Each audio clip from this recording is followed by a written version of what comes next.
Hi everyone, and welcome back as I take a look at episode 5 of Ultraviolet. The story starts with two passengers coming in to, let's assume, Heathrow Airport. They pass through customs. Nearly, one of them has noted that he's bleeding from his ear. On closer examination of this gentleman, something is definitely wrong with him, and so CIB are on the case. The woman who's with the gentleman gets on the phone to some other bloke. Now, they all seem to be linked to the vampires. To what degree, we don't particularly know what degree they are linked. Anyway, the coloured gentleman is examined by Angie, and she discovers a number of puncture wounds in him. Now, this is very unusual because the vampire Mark, after being bitten, usually heals over, and the victim doesn't know. So they have a very peculiar scenario here, which doesn't make any sense. Not only were the vampires not actually feeding off the gentleman, they were tasting. They weren't actually feeding, they were just tasting. Anyway, Vaughan and Mike are at the airport going through the passengers' belongings, and they have a chat with the air staff. Now, the air staff indicate there was a delay to the flight taking off about 10 or 15 minutes, and it turns out something was put on board. Medical supplies.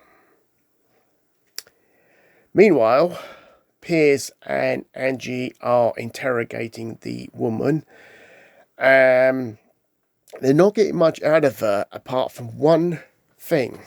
She keeps insisting she wants to see Dr. Marsh, Angie's former husband who died 6 years earlier.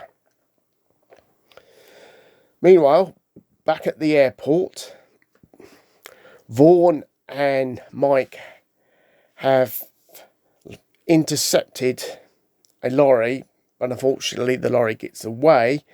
But one of the caskets in the cargo crate was left behind.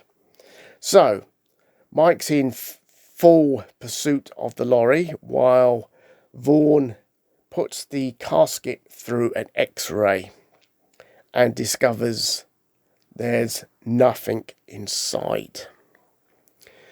He obviously is now very suspicious because the casket is heavy. So the casket is removed and taken back to CIB and placed under guard in a very controlled clinical room, you could say, with mirrors and ultraviolet lighting. Meanwhile, Mike is obviously pursuing the lorry. He contacts Piers and he thinks that they are just giving him the runabout. Piers is sort of dithering, yeah, you may be right. I don't know. And then eventually he just comes to the decision, yes, it's your call, Mike. If you want to get that lorry over on the side, do so. And that's exactly what Mike's next action is, to get that lorry stopped and to find out exactly what is in the back of this lorry. So, Mike gets the truck stopped and they open it up and there's nothing in the back of it. Meanwhile, Pierce has basically told Vaughn to release the woman and just to keep tabs on her, which he does. And she eventually leads him to a warehouse, a deserted warehouse, which he in turn is knocked unconscious and is in the warehouse locked in with 4 caskets. Back at the stopped lorry, Mike is interrogating the driver, and it appears that the caskets were never loaded on the lorry. They were taken elsewhere. And Mike tries to locate Vaughn, and eventually does. He sort of phones him up and says he's en route in a helicopter and he'll be with him in 20 minutes. But Vaughn's saying, no, it's going to be too late, mate. I'm standing in front of 4 of these caskets and they are about to open. They're on timer switches. And he prepares to kill himself, actually, Vaughn. He prepares to blow his brains out. Then, in the last few minutes, he changes his mind. He grabs one of these caskets. He tampers with the wiring. And, of course, it speeds up the clock. The casket lid flies open. And Vaughn pumps the vampire full of bullets. Because the casket is now near the doorway and vampires explode big time, the result is Vaughn is able to escape the warehouse. He's able to get away before the other ones pursue him and get a hold of him. So he's got away, and they have also disappeared. Now, meanwhile, back at CIB, the other casket has opened, and out steps this gentleman. Now, this gentleman has an intriguing story about Angie March's former husband and the time he has spent with the vampires. Anyway, back at the warehouse, Mike is relieved to see that Vaughn is unharmed. Obviously, the other vampires disappeared into the night. And that is it for their part of the investigation.